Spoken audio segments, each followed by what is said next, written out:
Sir గత కొంతకాలంగా కూడా వైసీపీ నేతల అరెస్టు పైన మీడియాలో, సోషల్ మీడియాలో విస్తృతంగా ప్రచారం జరగడం మనం చూస్తూ ఉన్నాం సార్. మొన్నటికి మొన్న వల్లభనేని అరెస్ట్ అని చెప్పేసి వార్తలు వచ్చాయి. తర్వాత ఇంకా అరెస్ట్ కాలేదు, అతని కోసం గాలిస్తున్నారని వార్తలు వస్తున్నాయి. మళ్ళీ నిన్న కొడాలి నాని అరెస్ట్ అని చెప్పేసి కూడా వార్తలు అయితే వినిపిస్తూ ఉన్నాయి సార్. అసలు అంటే ఈ ప్రోగ్రామ్ ఏంటి? దీనిపై మీ విశ్లేషణ ఏంటి? ఎందుకు ఈ విధంగా వాళ్ళ అరెస్ట్ అని ఒక ప్రచారం జరగడం, ఆ తర్వాత కాలేదు వాళ్ళ కోసం గాలిస్తున్నారని ప్రచారం జరగడం, మీ ఒపీనియన్? అంటే కొడాలి నాని వ్యవహారం కంటే కూడా ముందు వల్లభనేని వంశీ అరెస్టు అని ఆంధ్రజ్యోతి పత్రిక వెబ్సైట్లో ప్రకటించారు. ఆంధ్రజ్యోతి ప్రకటించిందంటే అది అధికారిక సమాచారం. ఒక రకంగా స్టేట్ గజెట్లో పబ్లిష్ అయితే దానికి ఎంత సాధికారత ఉంటుందో, ఆంధ్రజ్యోతిలో ఏదైనా అచ్చయితే ఏపీ ప్రభుత్వానికి సంబంధించిన వార్త, అది నా మాటే శాసనం అన్నట్టుగా ఆ వార్తే శాసనంగా ఫీల్ అయ్యేవాళ్ళు ఉన్నారు. దీంతో వెంటనే చాలా టీవీ ఛానల్స్లో బ్రేకింగ్ న్యూస్ వేస్తారు, వల్లభనేని వంశీ అరెస్ట్ అని. ఇమ్మీడియట్గా చాలామంది వ్యాఖ్యాతలు రంగప్రవేశం చేసి ఆయన్ని ఎందుకు అరెస్ట్ చేసుంటారు, వంశీని టార్గెట్ చేయడం వెనకాల ఉన్నటువంటి నేపథ్యం ఏమిటి అనేది మాట్లాడేశారు. ఇవన్నీ జరుగుతూ ఉండగా ఆంధ్రప్రదేశ్ పోలీస్ బాస్ గారు మీడియాకి అరెస్టు జరగలేదు అనే విషయాన్ని ప్రకటించారు. అయితే ఈ వ్యవహారంలో ఈనాడు చాలా సంయమనంతో వ్యవహరించింది. ఆంధ్రజ్యోతిలో వార్త వచ్చిన తర్వాత, వాళ్ళ వెబ్సైట్లో పెట్టిన తర్వాత, వివిధ ఛానల్స్లో బ్రేకింగ్ న్యూస్ వేస్తున్న సందర్భంలో కూడా ఈనాడు వెబ్సైట్లో వంశీ అరెస్ట్ అనే వార్త లేదు. కొంచెం వాళ్ళు పాత పద్ధతులేవో పాటిస్తున్నారు. ఇంకా వాళ్ళు మురిసిపోయే వాళ్ళే ఈ వార్తని, ఇది నిజమైతే. అయినప్పటికీ కొంచెం సంయమనం పాటిద్దాము అనేటువంటి బ్యాచ్ ఏదో ఉంది అక్కడ. దాంతో వాళ్ళు ఆగారు. ఇది అయిపోయింది. తర్వాత కొద్దిసేపటికి పోలీస్ బాస్ అక్కడ క్లారిటీ ఇచ్చిన తర్వాత ఇమ్మీడియట్గా వీళ్ళు వార్త సవరించారు. అరెస్టు వార్తలో వాస్తవాలు లేవు అనేది జ్యోతి ప్రకటించింది. జ్యోతి ప్రకటించిన తర్వాత ఆటోమేటిక్గా మిగిలిన వాళ్ళందరూ డైల్యూట్ అయిపోయారు. అయినప్పటికీ ఒక చర్చ అయితే జరిగింది. వల్లభనేని వంశీని ఎందుకు టార్గెట్ చేశారు అంటే, అసెంబ్లీలో చంద్రబాబు నాయుడు గారు తీవ్ర మనస్తాపానికి గురై బయటకు వచ్చి మీడియా సమక్షంలో కన్నీరు పెట్టుకున్నటువంటి ఒక సంఘటన ప్రజలకు ఇంకా గుర్తుంది. ఇప్పటికీ ఆ ఫోటో జనం మనసుల్లో ఉంది. అంటే ఆయన దుఃఖిస్తున్నటువంటి ఫోటో. దానికి కారణం, ఆ రోజు ఆయన కన్నీరు పెట్టుకోవడానికి కారణం వల్లభనేని వంశీ చేసినటువంటి కొన్ని స్వీపింగ్ కామెంట్స్.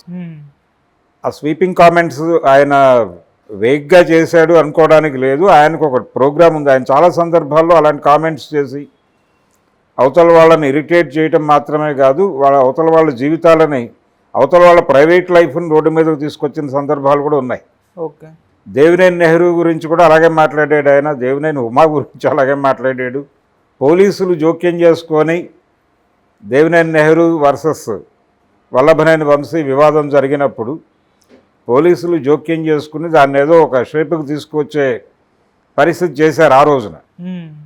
అలాగే ఆయన తెలుగుదేశం పార్టీ నుంచి బయటకు రావడానికి కారణం దేవినేని ఉమా చాలామందిని సఫకేట్ చేశాడు. అందులో వల్లభనేని వంశీ కూడా ఉన్నాడు. అయితే ఈ సఫకేషన్ని పొలిటికల్గా, ఇంటర్నల్గా ఎదుర్కొందామని ట్రై చేశారు మిగిలిన వాళ్ళు. కానీ వల్లభనేని వంశీ రోడ్డు మీద తేల్చుకోదలుచుకున్నాడు. ఓకే. రోడ్డు మీద తేల్చుకోదలుచుకోవడంతో ఆయన టార్గెట్ అయ్యాడు. ఆ తర్వాత చంద్రబాబు మీద పర్టికులర్గా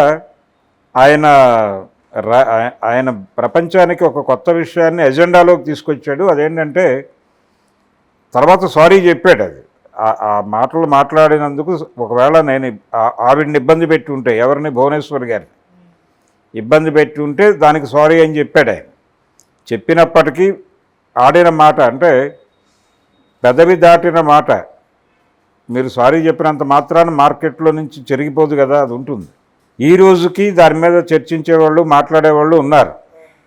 దాని మీద రకరకాల క్లారిఫికేషన్స్ వచ్చినప్పటికీ ఇది పరిస్థితి. అంటే లోకేష్ జన్మ వృత్తాంతం మీద ఆయన ఇచ్చినటువంటి ఒక ఇన్ఫర్మేషన్, ఒక స్వీపింగ్ కామెంట్, అది ఆ రోజున అసెంబ్లీలో ప్రస్తావనకు వచ్చి ఆ ప్రస్తావన తీసుకురావడానికి కారణభూతుడైన వాడు మళ్ళీ కొడాలి నాని. వీళ్ళిద్దరూ కలిసి చంద్రబాబుని వేధించి ఆయన మీడియా ముందు కన్నీరు పెట్టుకునే పరిస్థితి కల్పించిన మాట వాస్తవం. దీంతో హిట్ లిస్ట్లో ఆయన ఉన్నాడు, కొడాలి నాని ఉన్నాడు, అలాగే వల్లభనేని వంశీ కూడా ఉన్నాడు. వంశీ మీద అరెస్ట్ వారెంట్ అంటే కోర్టు ఇవ్వటం కాదు, ఆయన ఆల్రెడీ ఆ కేసులో ఒక లిస్టు ప్రకారం అక్యూజ్డ్ 71 అంటున్నారు. ఆయన నెంబర్ 71 ముద్దాయిగా ఆయన పేరు ఆల్రెడీ 11 మంది అరెస్ట్ అయ్యారు అంటున్నారు.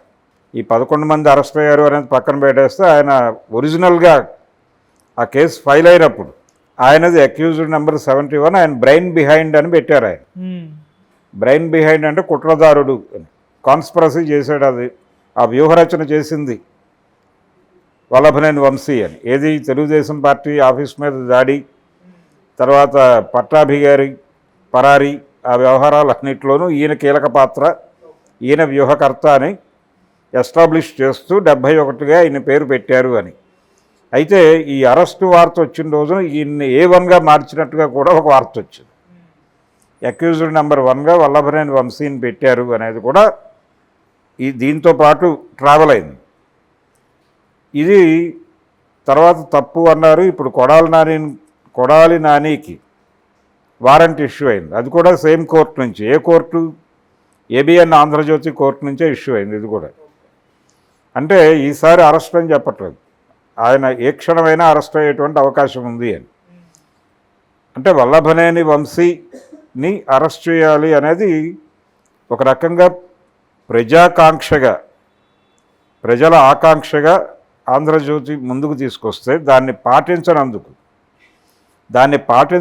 తెలుగుదేశం ప్రభుత్వాన్ని అక్యూజ్ చేసేటువంటి పరిస్థితి కల్పించాడు ఆయన, రాధాకృష్ణ గారు. కల్పించి ఇప్పుడు కొడాలి నానిని ఎజెండాలోకి పట్టుకొచ్చాడు. అంటే ఎజెండా సెట్ చేస్తున్నాడు ఈయన. మీరు ముందు వంశీని అరెస్ట్ చేయండి, ఆ తర్వాత కొడాలి నాని అంటే గుడివేడ వెళ్ళటానికి ముందు గన్నవరం నుంచి వెళ్ళండి.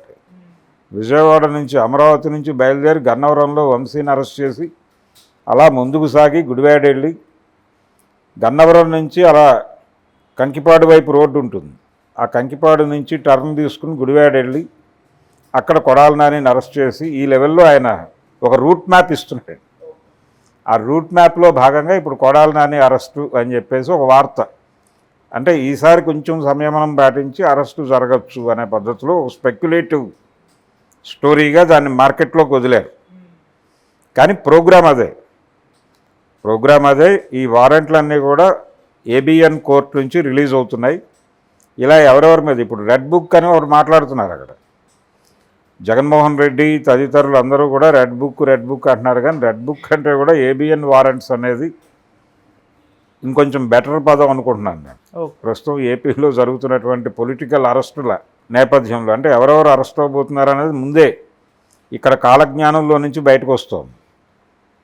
సో ఈ లిస్ట్ ఏమిటి అనేది తెలుసుకుంటే ఎవరు పారిపోవాలి, ఎవరు ఎక్కడికి పారిపోవాలి అనేది. ఇప్పుడు జగన్మోహన్ రెడ్డి గారు బెంగళూరు వెళ్ళటం వెనకాల అరెస్టు ప్రమాదమే ఉంది, ఆయన సీరియస్గానే ప్రమాదంలో ఉన్నాడు అని బయట వినిపిస్తున్నటువంటి మాట. ఆ సీరియస్ ప్రమాదాన్ని గుర్తించే ఆయన బెంగళూరు జంప్ అయిపోయాడని, ఆల్మోస్ట్ ఆయన అరెస్టుకు రంగం సిద్ధమైపోతోందని తెలుగుదేశంతో సన్నిహితంగా ఉండేటువంటి మీడియా సెక్షన్స్లో ఒక మాట వినిపిస్తోంది. అది కూడా ఈ 2 పత్రికలలో పనిచేసినటువంటి మాజీల దగ్గర నుంచి బయటకు వచ్చినటువంటి మాటే. కొంచెం తెలుగుదేశం సోషల్ మీడియా ప్లాట్ఫామ్స్ మీద విస్తృతంగా కనిపించే వ్యాఖ్యాతలే చెప్తున్నారు. జగన్మోహన్ రెడ్డి గారు ఆయన ఏదో అంటే అక్కడ వ్యాపారాలు సవరించడానికో లేకపోతే లెక్కలు సెట్ చేసుకోవడానికో, మొన్న జరిగినటువంటి ఎన్నికల్లో ఖర్చులు వ్యవహారాలు అంటే ఒక రకంగా ఆయన ఆడిట్ చేసుకోవడానికో వెళ్ళినట్టుగా మాట్లాడుతున్నారు. ఇవన్నీ కాదు, ఆయన అరెస్టు ప్రమాదం నుంచి తప్పించుకోవటానికి ఉన్న మార్గాలు ఏమిటి అనేది అన్వేషించడం కోసం అక్కడికి వెళ్ళాడు. అది సేఫ్ జోన్ అని. రెండోది ఆయన పాస్పోర్ట్ రెన్యువల్ చేసుకోవడం వెనకాల కూడా ఇదే ప్రోగ్రాం ఉంది అనే పద్ధతిలో సీరియస్గానే చెప్తున్నారు బయట. ఇది జరుగుతున్నటువంటి ధోరణి. ప్రస్తుతానికైతే కొడాలి నాని అరెస్టు అని చెప్పేసి ఈ కోర్టు నుంచి వారెంట్ ఇష్యూ అయింది. కొడాలి నాని పరారీలో ఉన్నాడు. ఆయన అంటే ప్రస్తుతానికి ఆయన మీద ఉన్నటువంటి కేసులు ఏవైతే పెడతారు అని వినిపిస్తున్నాయో వాటిలో కొన్ని కేసుల్లో వాళ్ళు ముందస్తు బెయిల్ తీసేసుకుని ఉన్నారు. అయినప్పటికీ అవేమీ పెద్ద భారీ శిక్షలు పడేటువంటి కేసులేం కాదు. కానీ ఇంకొన్ని అదనపు కేసుల్లో వాళ్ళని అంటే అరెస్ట్ అయిన తర్వాత ఇంకొన్ని అదనపు కేసులు పెట్టాలనే వ్యూహం ఉంది అనే మాట కూడా ప్రచారం అవుతుంది. కాబట్టి కొన్ని అరెస్టులు అయితే జరుగుతాయి అనివార్యంగా అనేది అర్థమవుతుంది. ఆంధ్రప్రదేశ్లో వైసీపీని కార్నర్ చేయటం కోసం ఒక కార్యక్రమం జరుగుతోంది. ఈ కార్నర్ చేయటం అనేది ఇబ్బంది కలిగిస్తుంది అని గనక బిగ్ బాస్ అనుకుంటే, బిగ్ బాస్ అంటే ఢిల్లీలో ఉండేటువంటి భారతీయ జనతా పార్టీ, మరీ ఓవర్గా కేంద్రీకరించకండి, అతిగా కార్నర్ చేయకండి అని గనక అంటే అతిగా కార్నర్ చేస్తే ఏం జరుగుతుందో ఆయన ఢిల్లీ వెళ్ళి ఒక హింట్ ఇచ్చి వచ్చాడు జగన్మోహన్ రెడ్డి. కాబట్టి ఢిల్లీ బాస్కి కొంచెం చిరాకు అనిపిస్తే అప్పుడు అవుతాయి. కానీ కొంతమేరకైనా కక్ష తీరాలి కదా అధికారం వచ్చిన తర్వాత. అందుకని వల్లభనేని వంశీని అలాగే కొడాలి నానిని టార్గెట్ చేసి 2 అరెస్టులు చూపించేసి, ఇప్పుడు ఆల్రెడీ చాలామందిని అరెస్ట్ చేశారు కింది స్థాయి కార్యకర్తలని. వాళ్ళని పరామర్శించడానికి పేర్ని నాని లాంటి వాళ్ళు వెళ్ళి పరామర్శించి ధైర్యం చెప్పి మీకు బెయిల్ పెడతాం, బయటకు తీస్తాం, బయటకు వచ్చిన తర్వాత మిమ్మల్ని నేరుగా మన నాయకుడు కలుస్తాడు అని చెప్తున్నారు. అదొక ప్రోగ్రాం నడుస్తోంది ప్యారలల్గా.